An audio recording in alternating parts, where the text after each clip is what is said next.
ఎడం చేతిలో అరిటాకు పెట్టుకుని దానికి ఏదో ఇలా నెయ్యో నూనె రాసి మినప్పిండి పెట్టి కన్నం పెట్టి ఇలా కుడి చేతిలోకి తీసుకుని ఇలా నూనెలో వేస్తానంటే కుదరదు. ఎడం చేతి స్పర్శ తగలకూడదు.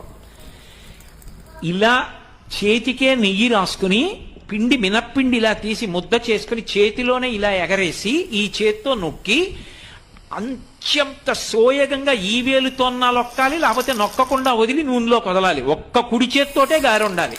ఎడం చేతిలో అరిటాకు పెట్టుకుని దానికి ఏదో ఇలా నెయ్యో నూనె రాసి మినప్పిండి పెట్టి కన్నం పెట్టి ఇలా కుడి చేతిలోకి తీసుకుని ఇలా నూనెలో వేస్తానంటే కుదరదు. ఎడం చేతి స్పర్శ తగలకూడదు.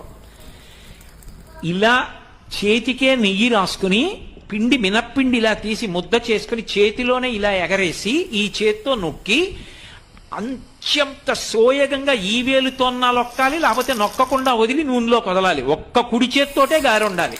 ఎడం చేతిలో అరిటాకు పెట్టుకుని దానికి ఏదో ఇలా నెయ్యో నూనె రాసి మినప్పిండి పెట్టి కన్నం పెట్టి ఇలా కుడి చేతిలోకి తీసుకుని ఇలా